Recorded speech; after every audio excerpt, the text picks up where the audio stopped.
Now, I don't know about you, but I hate asking for the same feedback multiple times. Welcome back to the Idea Supply Chain, where we take a look at where ideas come from and why those ideas are valuable. Today, I wanted to share a little tip that I've found really helpful when you're using AI tools like Claude or ChatGPT.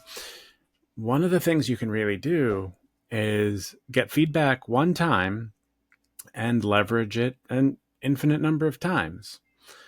So, I actually did this the other day. I was working on the landing page for my prompting course. Basically, I'm putting together a course that teaches people how to go beyond just copy and paste prompts, because I think those are frankly quite terrible. And when you use the same prompts that everybody else uses, you get the same results. And what I want to focus on is really giving you results that are very specific to what you're looking to do. And so, I'm going through this landing page, and I gave it to a coach of mine to review. And he said, "Yeah, I wouldn't buy this."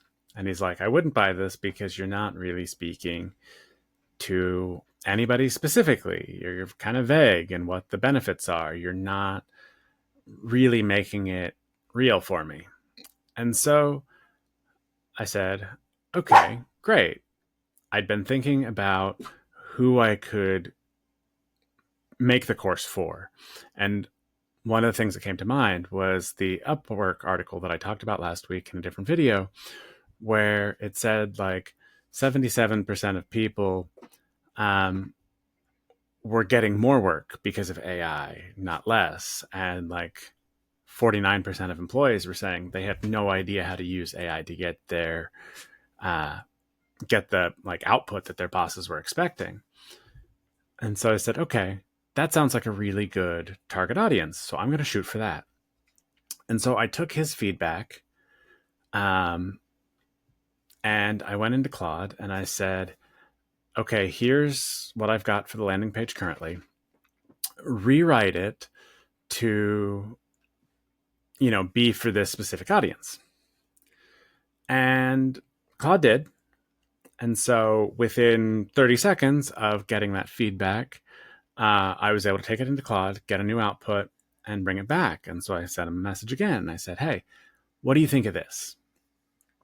And he was like, "Well, this was really obviously written with AI. Like you could tell by this piece, and this piece. Here's how I would rewrite it to make it better." And so because I handed him something concrete, he was able to make very specific changes to what I had to say. And suddenly it's like, okay, I've got this great template.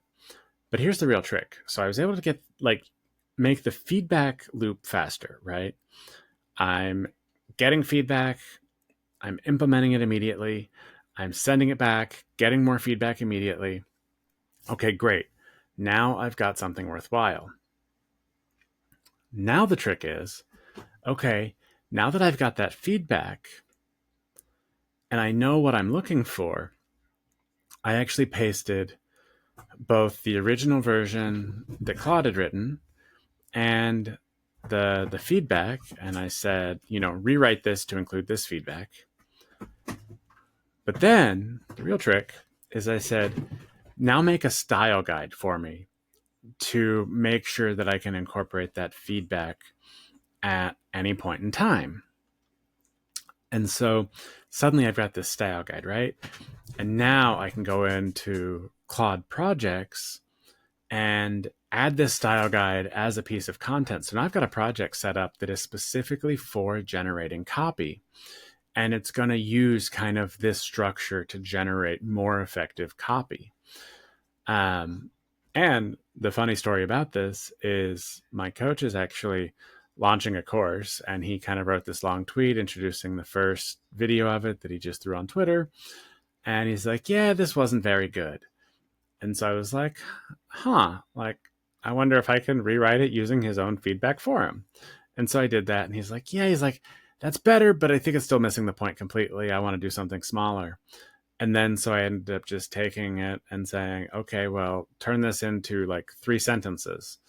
Um, And that ended up being something that he used for kind of the launch tweet for this course, because it was everything needed except smaller. And so, what I want to demonstrate by this is that it becomes very, very easy to get feedback once and then save it for later.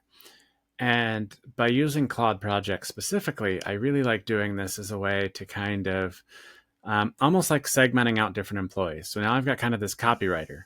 There's a style guide that the copywriter follows. So when I need copy, I'll go in there and I'll say, hey, write me copy for this. And I know it's going to follow this kind of very specific feedback that I've already received. And this is actually better, in my opinion, than using kind of generic feedback, because the feedback that I got is specific for me, and it's things that I need to keep in mind in my writing. I have a very specific way I write. And so that feedback was very much geared for me specifically. And so, I'm going to write the way I'm going to write no matter what. But now this feedback, because it is geared specifically for me, will help make my writing way better, because it kind of already captures all of the things that I need to know that I don't naturally do. And so this is a really powerful mechanism to kind of get feedback one time and then never have to get that feedback again. Think about the conversations you've had with your boss where they're telling you the same thing over and over again. What if you could just capture that and make sure that you never make the same mistake again? Your boss tells you something one time, never has to tell you again. Guess what? You're going to be a well-regarded employee because you're making the adjustments that your boss tells you need to make. So anyway, I think this is a really powerful mechanism. Would love to know, is this helpful? Something you want to see more of? Let me know in the comments. Let me know any other tips and tricks you have. Would love to hear them. Anyway, that's it for today. Thanks for watching, and I'll see you in the next video.